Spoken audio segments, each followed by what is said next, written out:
नमस्कार, बहुत स्वागत है आपका न्यूज 18 आप देख रहे हैं और आपके साथ मैं हूं अंशिका पाठक। बिग ब्रेकिंग के इस खास बुलेटिन में बड़ी खबर भोपाल से आ रही है। आईएएस नियाज खान ने मुस्लिम आबादी पर सवाल उठाए हैं। मौलवी और मदरसों पर भी उन्होंने सवाल उठाए और कहा कि दुनिया में जिस तरह मुस्लिम आबादी बढ़ी है, बड़ी समस्या पैदा कर दी है। अफ्रीका में तो 10-10 बच्चे हो रहे हैं। केवल सही शिक्षा ही काबू कर सकती है। बढ़ती मुस्लिम आबादी पर अब सवाल खड़े हुए हैं। आईएएस नियाज खान ने मुस्लिम आबादी पर सवाल उठाए हैं और कहा कि मौलवी और मदरसों पर भी सवाल उठना चाहिए। दुनिया में जिस तरह मुस्लिम आबादी बढ़ी है, बड़ी समस्या पैदा कर दी है। अफ्रीका में तो 10-10 बच्चे हो रहे हैं। दुनिया में मौजूदा समय मुस्लिम आबादी जिस तरह बढ़ रही है, उस पर आईएएस नियाज खान ने सवाल उठाए हैं और ये एक पोस्ट हम आपको दिखा रहे हैं नियाज खान का, जिसमें कि उन्होंने मुस्लिम्स की बढ़ती आबादी पर सवाल खड़े किए और कहा कि शिक्षा बहुत जरूरी है। शैलेंद्र चौहान संवाददाता साथ जुड़ गए हैं। शैलेंद्र, सवाल नियाज खान ने उठाए हैं, खुद वो मुस्लिम है और उनका कहना है कि दुनिया में मुसलमानों की आबादी जो बढ़ रही है वो एक चिंता का विषय है और शिक्षा ही इस पर नियंत्रण ला सकती है। क्या समझा जाए, क्या मायने निकाले जाए? देखिए, बिल्कुल सीनियर आईएएस मध्य प्रदेश के नियाज खान जो लगातार समाज से जुड़े हुए और ज्वलंत मुद्दों को उठाते हैं। आज उन्होंने एक्स पर बड़ी बात लिखी है। उन्होंने आज कहीं ना कहीं मुस्लिम आबादी जिस तरह बढ़ रही है, जिस तरीके से लगातार मामले आ रहे हैं, या असम के सीएम कल हेमंत बिस्वा शर्मा ने खुद ये कहा था कि वहां पर जो 1951 में 12% आबादी थी, अब वो बढ़कर काफी आगे तक जा चुकी है। तो निश्चित ही जिस तरह से मुस्लिम आबादी बढ़ रही है, उन्होंने सवाल उठाया। आज नियाज खान ने भी उसी बात को आगे बढ़ाया, आबादी को लेकर सवाल खड़े किए हैं। दक्षिण अफ्रीका का उदाहरण भी दिया है कि वहां पर 10-10 बच्चे पैदा हो रहे हैं, तो असंतुलन हो रहा है। और इस असंतुलन के लिए कहीं ना कहीं उन्होंने बहुत ही सीधे शब्दों में मौलवी और मदरसे इनको जिम्मेदार ठहराया और कहा है कि जब तक मौलवी और मदरसा संस्कृति बंद नहीं होगी, तब तक इस तरह का कहीं ना कहीं उन्होंने इसको अज्ञानता से जोड़ा है, कहीं ना कहीं जो पढ़ाई लिखाई से जोड़ा है, साक्षरता से जोड़ा है। तो नियाज खान का स्पष्ट हमने उनसे बात भी की। उन्होंने कहा जो भी मेरा मन में था वो मैंने लिख दिया एक्स पर, और निश्चित ही इसके लिए सबको सोचना होगा, कहीं ना कहीं किसी को तो पहल करना होगी। तो मध्य प्रदेश में अगर मदरसे की बात की जाए तो मदरसे बंद करने को लेकर यहाँ पर लगातार सवाल खड़े हो रहे, और उसी सवाल को आज नियाज खान ने भी आगे बढ़ाया है। इस विधानसभा के मानसून सत्र में खुद विधायक अभिलाष पांडे इस मामले को लेकर अशासकीय संकल्प लाए थे कि आखिर मदरसे बंद क्यों नहीं हो। उन्होंने सवाल उठाया था सदन में अशासकीय संकल्प में कि सभी बच्चों को एक समान शिक्षा देना चाहिए, शिक्षा एक जैसी होना चाहिए, शिक्षा में क्यों भेदभाव हो, मदरसे में अलग शिक्षा हो और स्कूलों में जो एमपी बोर्ड है या सीबीएसई इनमें अलग शिक्षा हो। इस सब की बजाय एक जैसी शिक्षा होना चाहिए ताकि सभी बच्चे एक साथ आगे बढ़े, आगे पढ़े। तो कहीं ना कहीं अब उसी मुद्दे को नियाज खान ने आगे बढ़ाया है और वो इसको लेकर बार बार ये पहले भी कह चुके हैं कि कहीं ना कहीं साक्षरता के लिए सोचना होगा, देश के लिए सबको एकजुट होकर सोचना होगा। मध्य प्रदेश में भी उन्होंने पहल की है। तब देखना ये होगा कि मध्य प्रदेश सरकार लगातार मदरसों को लेकर बीजेपी की तरफ से अपना पक्ष रखेंगे। पंकज जी, बहुत स्वागत है न्यूज 18 पर। पंकज जी, मैं आपको बता देती हूँ नियाज खान का वो बयान जिस पर एक रिएक्शन आपका चाहिए। नियाज खान ने ये कहा कि मुसलमानों की जो आबादी बढ़ रही है, अब उस पर विचार करने की जरूरत है। दुनिया में जिस तरह मुस्लिम्स की आबादी बढ़ रही है, इसकी बड़ी समस्या मौलवी और मदरसे हैं। क्या कहेंगे आप? देखिए, भारतीय जनता पार्टी का पक्ष बहुत स्पष्ट है। हम सबके साथ सबके विकास और सबके प्रयास की बात करते हैं और हमने हमेशा इस बात को कहा कि कोई भी जाति, धर्म, समाज हो, शिक्षा सबका बुनियादी अधिकार है। हाँ। और सबको वो शिक्षा प्राप्त होना चाहिए कि जीवन को उन्नत बनाए, उनके समाज को सशक्त करे, उनके धर्म, संस्कार, संस्कृति को सुरक्षित करे। तो यदि मुस्लिम समाज से यदि कोई ऐसा व्यक्ति जो पढ़ा लिखा है, आईएएस अधिकारी है, और यदि उसको लगता है कि इस समाज को जनसंख्या के बारे में शिक्षा के बारे में पुनर्विचार करना चाहिए, तो निश्चित तौर पर समाज में जो भी जिम्मेदार लोग हैं उनको सोचना चाहिए। हम तो इस बात के पक्षधर हैं कि सबको समान शिक्षा मिले। अब्बास हाफिज हमारे साथ जुड़ गए हैं। अब्बास हाफिज जी, आप बताइए, जो नियाज खान ने, बहुत बड़े आईएएस ऑफिसर हैं, उन्होंने सोशल मीडिया प्लेटफॉर्म एक्स पर एक पोस्ट डाला है और उसमें उन्होंने लिखा है कि ये चिंता का विषय है जिस तरीके से लगातार मुसलमानों की आबादी दुनिया में बढ़ रही है। अफ्रीका में 10-10 बच्चे हो रहे हैं, केवल सही शिक्षा ही काबू कर सकती है। क्या कहेंगे? देखिए, नियाज खान जी के बयानों से कई बार तो बीजेपी की मध्य प्रदेश की सरकार किनारा कर चुकी है। अब हम गंभीरता से नियाज खान जी के बयान को लें या भारत सरकार के केंद्रीय मंत्री मनसुख मांडविया जी के बयान को लें। मनसुख मांडविया जी ने अपने बयान में राज्यसभा में ये कहा था, राकेश सिन्हा जी जब प्राइवेट मेंबर बिल लाए थे जनसंख्या नियंत्रण के लिए, उन्होंने कहा कि हर समाज ने इसमें बहुत तेजी से जो अपने आप को बदलने का काम किया, और उसमें मुस्लिम समाज को ने भी अपने आंकड़े जो है वो कम किए हैं। और भारत सरकार की एनएफएस की रिपोर्ट है, नेशनल फैमिली सर्वे की, कि बहुत तेजी से गिरावट आई है।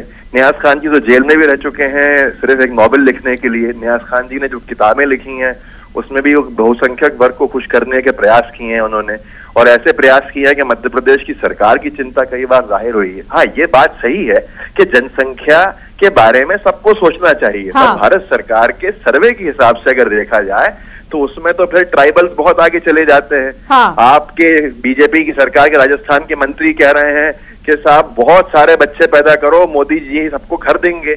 ये अभी 2 महीने पहले का बयान है। ऐसे तो बीजेपी के कई सांसदों के बयान है कि एक और लाइन उसमें उन्होंने ऐड की है नियाज खान ने। उनका कहना है कि मौलवी और मदरसा सिस्टम चलेगा, तार्किक सोच नहीं आएगी। अब मुझे यही समझ में नहीं आ रहा है कि जनसंख्या का और मदरसे का क्या कनेक्शन बन गया। हाँ। ये तो एक समझदारी वाली बात सोचने वाली है कि किस तरह का बयान कौन किस लिए दे रहा है।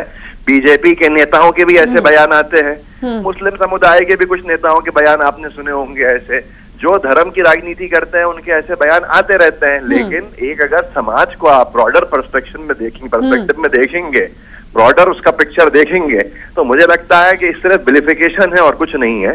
हर एक समाज का योगदान रहा है। मोदी सरकार में मंत्री हैं जिनके 6 बच्चे हैं, योगी सरकार में यूपी के मंत्री हैं, नाम ले दूं यहाँ पर अगर आप अनुमति दें, कि जिनके 6 बच्चे हैं।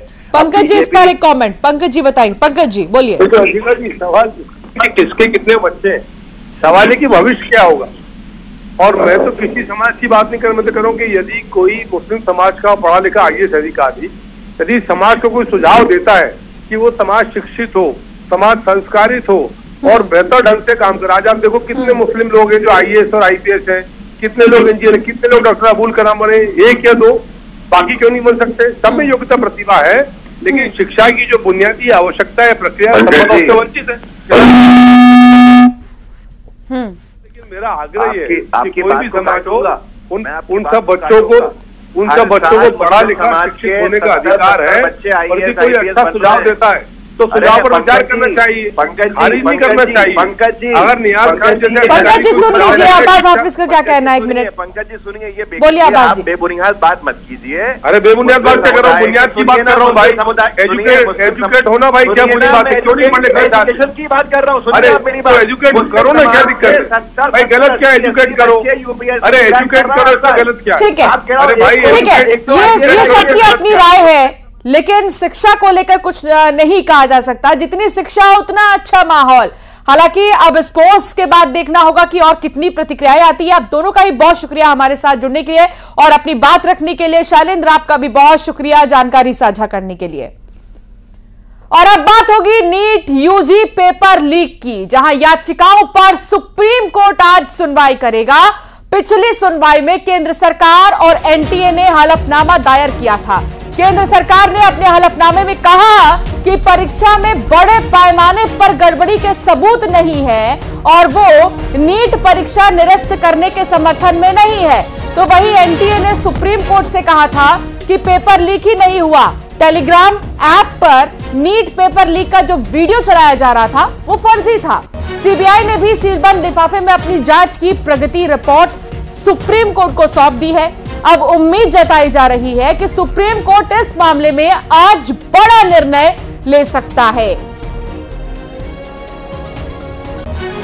सुशील पांडे संवाददाता साथ जुड़ गए हैं। सुशील, आज ये फैसला हो जाएगा कि वापस से परीक्षा होना है, परीक्षा रद्द होना है, या जो परीक्षा हुए हैं उन्हें ही मान्य समझा जाएगा? सुशील जी देखिए, अगर ये फैसला आज नहीं होता है तो संकेत इस दिशा में अंशिका जरूर कुछ सुप्रीम कोर्ट करेगा, क्योंकि सुप्रीम कोर्ट में एनटीए अपनी पुरानी बातों पर ही टिका है, जिसमें एनटीए की तरफ से कहा गया है कि बिहार ही एक सेंटर है जहां पर पेपर लीक जैसी घटनाएं हुई हैं, और एक सेंटर है जहां पर ये क्रिमिनल एक्टिविटी हुई है, जिसको फिलहाल सीबीआई ने टेक ओवर किया है। 13 से 14 जो आरोपी हैं उनको कस्टडी में रखा गया है, जो लाभार्थी हैं उनकी परीक्षा को रद्द कर दिया गया है और 3 साल तक उनको बैन कर दिया गया है। इस दिशा में सीबीआई लगातार इन्वेस्टिगेट कर रही है। ऐसे में बड़े स्तर पर परीक्षा को रद्द ना किया जाए, क्योंकि अगर ऐसा किया जाता है तो बहुत ऐसे छात्र हैं जिनके हितों के साथ खिलवाड़ किया जाएगा, और कई ऐसे छात्र हैं जिन्होंने ईमानदारी से परीक्षा में पार्टिसिपेट किया है, तो ऐसे में परीक्षा रद्द करना उचित नहीं होगा।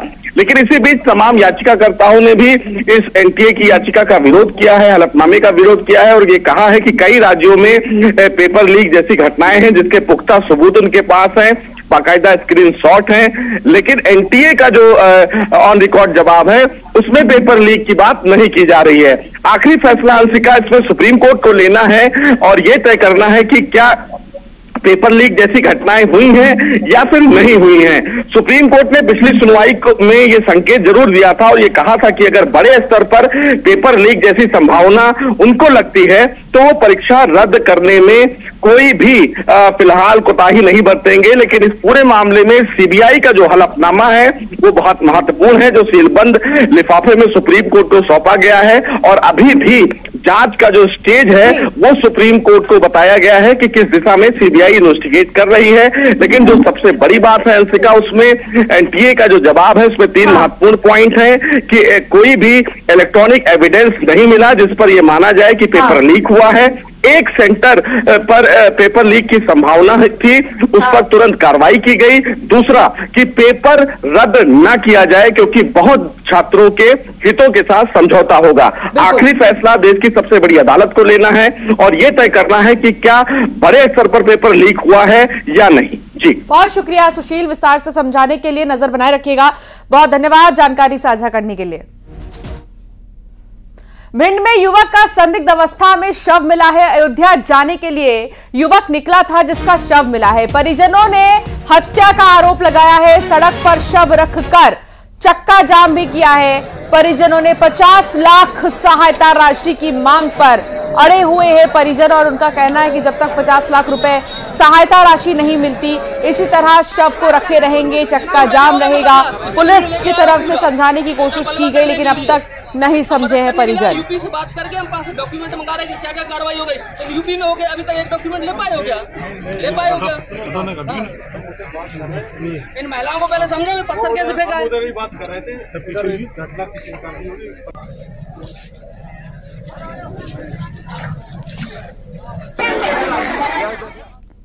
और अब बात ग्वालियर की करेंगे। बच्चे फूड पॉइजनिंग का शिकार हो रहे हैं। 20 से भी ज्यादा बच्चे बीमार हो गए हैं। बच्चों की तबीयत अचानक से बिगड़ी और सभी बच्चों की हालत खतरे से बाहर है। मुहर्रम के जुलूस में उन्होंने खाना खाया था और इस बीच बच्चों की तबीयत खराब हो गई है। फूड पॉइजनिंग का शिकार हुए हैं। 20 से भी ज्यादा बच्चे बीमार हो गए हैं। बच्चों की तबीयत अचानक से इतनी ज्यादा बिगड़ गई कि उन्हें अस्पताल में भर्ती करना पड़ा। फिलहाल हालत खतरे से बाहर है। बताया यह जा रहा है कि मुहर्रम के जुलूस में उन्होंने खाना खाया था और उसके बाद सबकी तबीयत बिगड़ने लगी।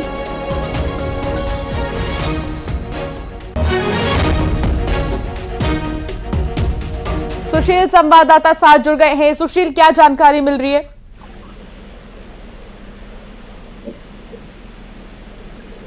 सुशील, क्या आप तक आवाज पहुंच रही है?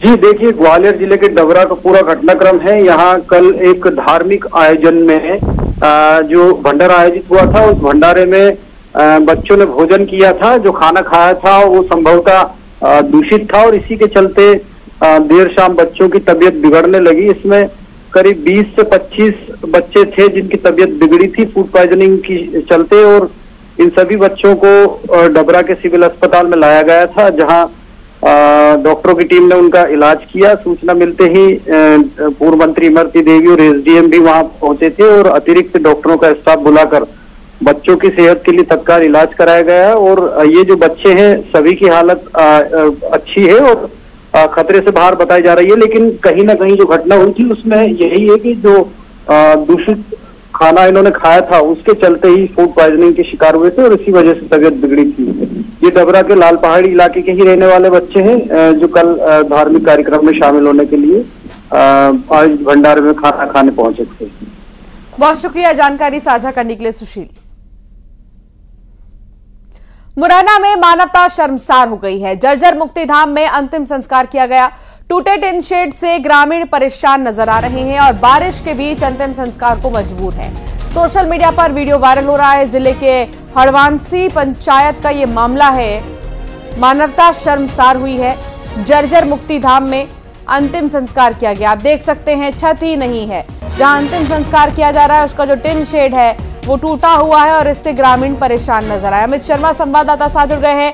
अमित, आखिर क्या वजह है जहां से लोगों को मुक्ति मिलनी है वहां के छज्जे इस हालत में?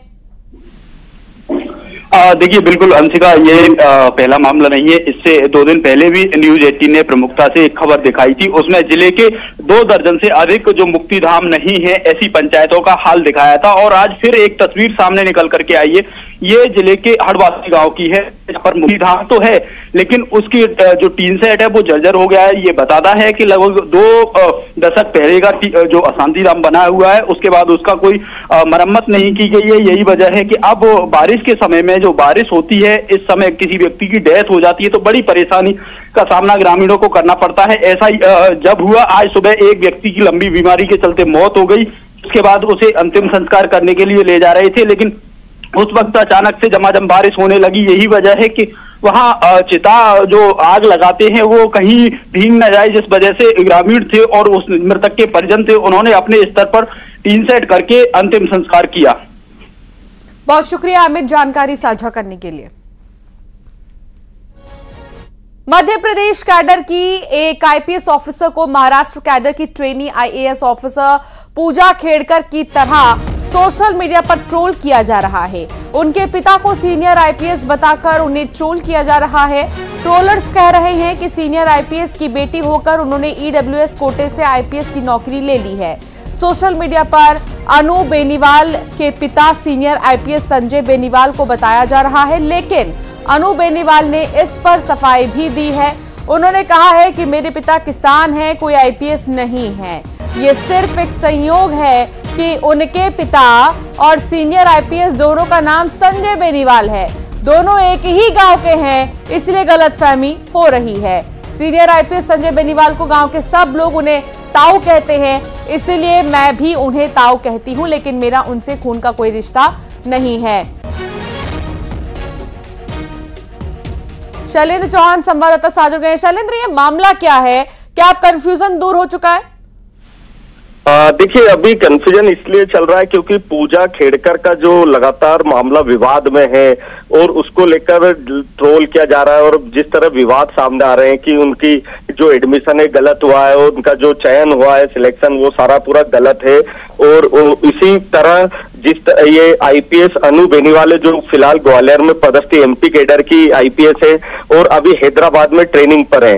तो जब ये पूजा खेड़कर का मामला विवादों में आया, उसी बीच कुछ ट्रोलर्स ने अपने एक्स पर और अलग अलग सोशल मीडिया प्लेटफॉर्म पर ये लिखना शुरू कर दिया कि मैडम आपका जो ईडब्ल्यूएस कोटे में जो सिलेक्शन हुआ है वो आपके पिता आईपीएस जो संजीव बेनीवाल है उनके नाम से हुआ है। और उसके साथ ही सबसे इसमें अहम बात है कि अनु बेनीवाल का एक फोटो है जिसमें वो हाथ से दिखाते हुए आईपीएस जो संजय बेनीवाल है उनके नाम पर उंगली रखी हुई है। तो उसी को ट्रोल करके क्या जा रहा है कि ये आपके क्या है, और उस पोस्ट में उन्होंने लिखा है ताऊ साहब। तो अनु बेनीवाल इसीलिए दुखी है। उन्होंने इस बात को ये भी कहा है कि मेरे पिता एक साधारण किसान है, मैं झुग्गी झोपड़ियों में रहकर पढ़कर इस मुकाम तक पहुंची हूँ और किसान परिवार की हूँ। मेरे और ये संयोग है कि मेरे पिता का नाम भी संजय बेनीवाल है और जो आईपीएस संजय बेनीवाल है और हम एक ही गांव के। तो केवल नाम की गफलत है और उस गफलत की वजह से मुझे बेवजह ट्रोल किया जा रहा है, बेवजह मेरे खिलाफ माहौल बनाया जा रहा है। इससे मैं आहत भी हूं क्योंकि मैंने इतनी मेहनत के बाद आईपीएस में सिलेक्ट हुई हूँ, पिता किसान रहे, गरीबी में हमने गुजर बसर किया है, माता पिता पूरा किसान फैमिली हमारी, और उसके बाद इस तरीके से विवाद खड़ा किया जा रहा है तो कहीं ना कहीं वो थोड़ा आहत है, दुखी। और उन्होंने इस को अपनी बात के जरिए ये भी कहा है कि वो सभी तरह की उनका केवल ये मामला जरूर है कि वो दिल्ली के उसी गांव के और उनके पिता के दोनों के नाम है के, लेकिन आईपीएस संजय बेनीवाल अलग है। ये भी स्पष्ट किया है कि हमारा और संजय बेनीवाल जो आईपीएस है उनका कोई खून का रिश्ता नहीं है, वो हम एक ही गांव के, और उस गांव में एक परंपरा है कि वहां पर बेनीवाल सरनेम ज्यादातर लोग लगाते हैं, तो ये सब संयोग के कारण ही ये दुविधा की स्थिति बनी है। बहुत शुक्रिया शैलेंद्र जानकारी साझा करने के लिए। दतिया में बिजली कटौती पर चक्का जाम किया गया है, ग्रामीणों ने चक्का जाम किया है। गर्मी और उमस से परेशान ही ग्रामीण, जिन्होंने जाम लगा दिया है। राजगढ़ चौराहा के पास गांधी रोड पर ये जाम लगाया गया है। ट्रांसफार्मर फूकने से बिजली गुल है और उसके बाद से ही लोग परेशान हैं। अशोक शर्मा संवाददाता जुड़ गए हैं। अशोक, क्या अब बिजली आ गई है या अभी भी गुल है? देखिए, अभी बिजली तो नहीं आई है, लेकिन जो जिला प्रशासन के अधिकारी, विद्युत विभाग के अधिकारी और पुलिस के लोग आए थे और उन्होंने आश्वासन दे दिया है कि 2 घंटे में ये ट्रांसफार्मर बदल दिया जाएगा। इसके बाद मोहल्ले के लोगों ने फिलहाल जाम खोल दिया गया है, लेकिन अभी भी बहुत सारे लोग मौके पर डटे हैं। उनका कहना है कि अगर 2-3 घंटे में अगर ट्रांसफार्मर नहीं बदलता है तो फिर से जाम लगा देंगे। जी अंत, बहुत शुक्रिया जानकारी साझा करने के लिए। धार में ट्रक और कंटेनर की जोरदार भिड़ंत हो गई, जिसके बाद दोनों ही वाहनों में आग लग गई है। हादसे में ट्रक का जो ड्राइवर है वो जिंदा जला है और कंटेनर का ड्राइवर घायल बताया जा रहा है। गणेश घाट की घटना है।